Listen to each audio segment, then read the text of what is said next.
부총리 힘드시죠? 힘내세요. 예. 건교부 장관, 공항 잘 만드세요. 우리 속담에 열 손가락 깨물어서 안 아픈 손가락이 없다라는 그런 얘기가 있습니다. 아시죠? 네.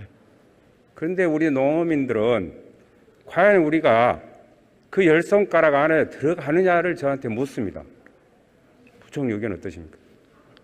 당연히 농업 분야도 국가 경제의 큰 축으로서 굉장히 중요하다고 생각을 합니다. 정부도 농업 분야의 경쟁력 강화를 위해서 최선의 노력을 다하고 있다는 말씀을 드립니다. 근데 말씀은 맞는데 네 차례 추경을 해서 그 많이 지원도 해주시면서도, 그리고 또 영세업자 등에게는 최대 200만 원까지도 직접 주시면서도 농업예산은 2천억이 깎였어요. 그 200만 원 준 것처럼 혹시 농업인들에게도 직접 이 정도 주신 적 있어요? 예, 의원님, 지난해 소상공인을 위해서 여러 가지 재정에서 지원을 하면서 농업인한테 이와 같은 희망 자금을 드린 건 아니지만, 저희가 추경을 편성하면서 농업 부분에 대해서는 이 화훼와 같은 어려운 품목, 그리고 농산물 소비가 안 되는 분야에 대해서 지원하기 위해서 한 5천억 정도의 자원을 확보해서 지원했다는 말씀을 드리고요. 현금 지급은 물론 지원되지 않았다는 말씀을 드립니다. 네, 솔직해 줬습니다.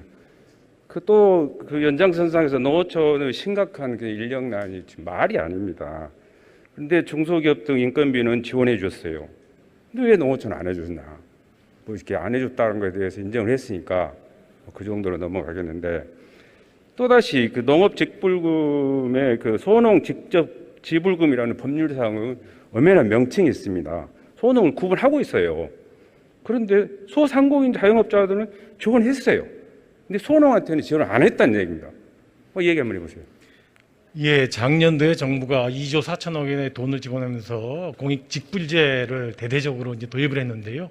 그 와중에 좀 어려우신 소농이시죠. 영세 농업인들의 소득 안정 측면에서 작년도에 여기에 많은 이 개선을 했고요. 그런 의미에서 저희가 보니까 이 직불금에서 소농 0.5헥타르 미만 소농이 받는 비중이 그 전에 10.6%에서 22%로 늘었으니까 2배 정도가 늘어서 저희가 직불금을 드리면서도 정말 어려운 영세 소농에게 가능한 한 더 많은 배려가 갈 수 있도록 노력했다는 말씀을 드립니다. 소상공인 자영업자들은 제가 얼른 볼 때 누적 한 600만 명이 넘는 걸로 알고 있어요. 정확한 통계는 아닌데.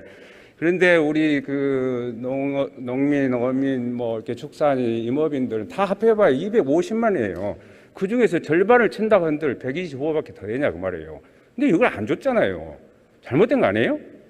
예, 의원님 아까 말씀드린 것처럼 또 작년에 소상공인에게 희망 자금을 드린 거는 이제 코로나와 관련돼서 여러 가지 방역 때문에 여러 가지 제한이나 금지적 조치로 인한 그런 어려움을 드리는 것이었고요. 농업인들께서는 또 나름대로 생산한 농산품이 소비가 안 되는 거라든가 화훼 농가처럼 특별히 어려움을 겪는 농가, 이렇게 맞춤형으로 정부도 좀 추가적으로 지원하려고 노력했던 말씀. 진짜 어려운 사람들한테 고관을 좀 지키세요, 부총리님.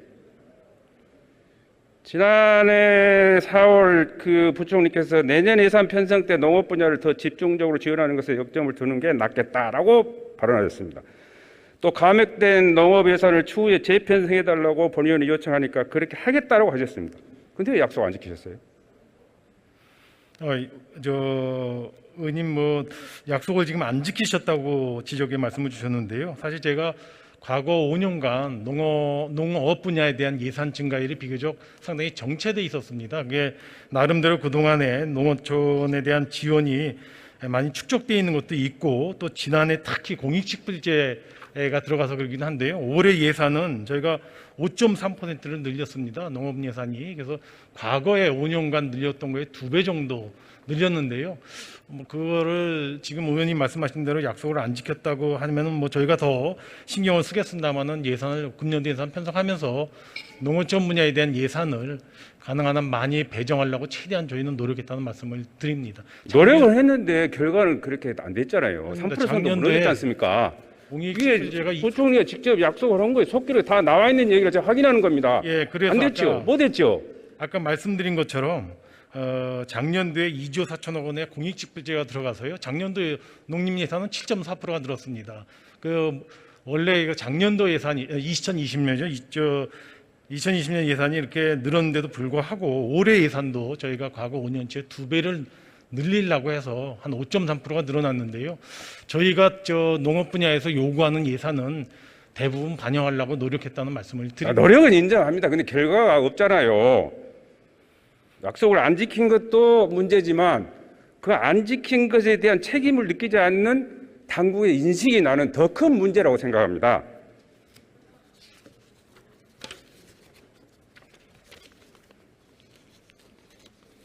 국민 여러분, 더 기막힌 사실도 있습니다. 농업인 안전보험이라는 게 있는데 사고 발생 후 1년이 지나 사망하면 유족보상을 받을 수가 없어요. 무슨 말이냐 하시겠죠? 그런데 제가 농림부 장관한테 물어보니까 한 달 연장했다 합니다. 그건 강변입니다. 그래서 기가 막혀서 제가 부총리한테 다시 물어보는 겁니다. 왜 농민은 죽어서도 이 땅에서 이렇게 차별을 받아야 하는 겁니까? 예, 의원님, 그거는 제가 좀 자세한 설명이 필요할 것 같습니다. 괜히 오해가 있으실 것 같아서요. 이 농업인 안전보험은 보험 가입 기간 1년 동안에 있었던 사고에 대해서 보험이 커버가 되는 건데요. 그러다 보니까 의원님께서 말씀하신 것처럼 1년이 지났을 때, 그럴 때 혹시 사망하신 분의 경우에는 이제 보험 지급이 안 된다는 여러 가지 컴플레인이 있어서 아까 농림부에서 1개월을 일단 추가 연장한 조치를 했다는 말씀을 드리고요. 여기에 대해서는 뭐 정부로서도 더 추가적으로 제도 개선할 사항이 있는지, 그러나 보험의 어떤 기본 원리를 저희가 이렇게 건너뛸 수가 없기 때문에 그러한 범위 내에서 최대한 정부 이미 그 얘기는 농림부 장관한테 보험은 보험다워야 된다라고 제가 많이 배웠습니다. 그런 식으로 말씀하시면 안 되고 이걸 규정을 고쳐서라도 산재 보험하고 비슷하게 좀 해야 되는 거 아니에요? 세상 어느 나라에 이런 대접을 받는 농민들이 대한민국 말고 또 있겠습니까?